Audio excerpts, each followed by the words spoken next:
가족들과 함께할 아늑한 보금자리를 드디어 장만해낸 루이스는 화물차에 치일 뻔한 게이지를 구해낸 건너집 노인 저드로부터 듣게 됩니다. 엘리가 발견한 저 오솔길은 이 망할 도로 때문에 로드킬로 죽어버린 애완동물 공동묘지로 향하는 길이라고 말이죠.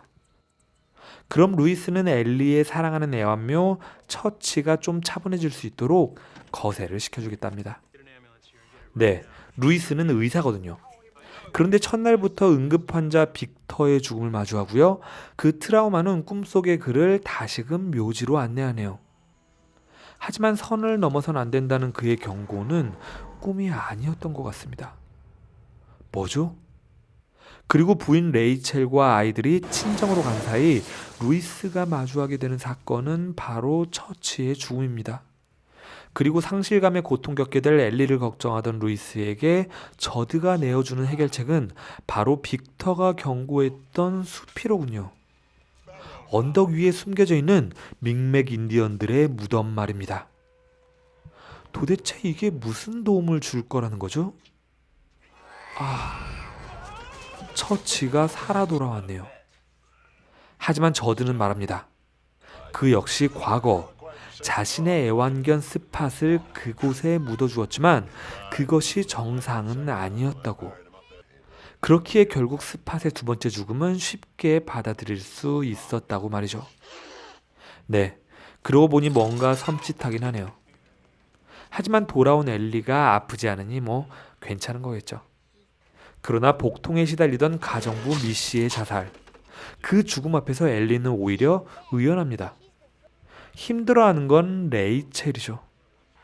과거 척추 수막염으로 고통받던 언니 젤다가 죽기만을 바랬던, 그리고 그 죽음 앞에서 속으로는 기뻐했었던 자신의 모습을 떨칠 수가 없기 때문인데요. 루이스는 말합니다. 8살짜리 소녀에게 그런 언니를 맡기고 간 당신의 부모가 잘못한 거라고 말이죠. 네, 힘들 때일수록 이렇게 서로 이해하고 의지하는 게 바로 가족인 겁니다. 그러나 갑자기 찾아온 비극. 게이지의 죽음은 그런 가족을 한 방에 무너뜨려 버리네요. 그가 꿈꿨던 아늑한 보금자리는 이제 산산이 부서져 버렸습니다. 하지만 되돌릴 수 있다면 되돌리는 게 맞지 않을까요? 그럼 저드는 말하는군요. 과거 그곳에 인간을 묻었던 적이 있었다고.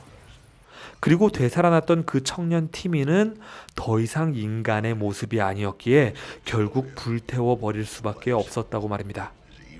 하지만 루이스는 레이첼의 친정으로 향하는 비행기에 오르지 않는군요. 빅터의 만류도 소용없습니다.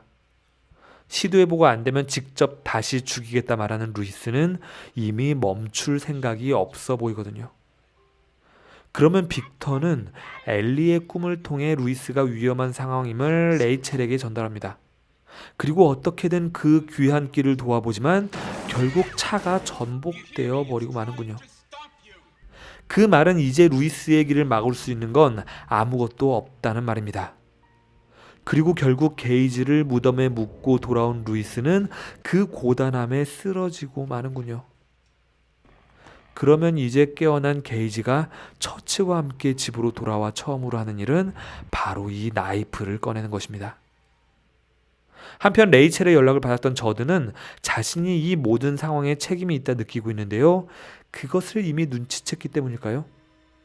처치와 함께 등장한 게이지는 그런 저드를 죽여버립니다. 그리고 화물차를 빌려 타고 도착한 레이첼 역시 젤다의 망령에 이끌려 게이지를 마주하는군요.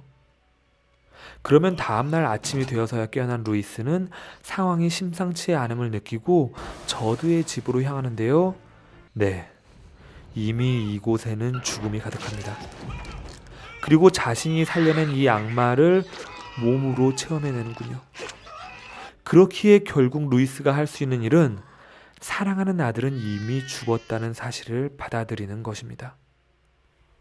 하지만 더 이상 상황을 악화시키지 말라는 빅터의 앞에서 레이첼은 이제 막 죽었으니 괜찮을 거라 말하는 루이스가 살아 돌아온 그녀의 끔찍한 형상을 끌어안게 되면 영화 공포의 묘지는 그 막을 내립니다.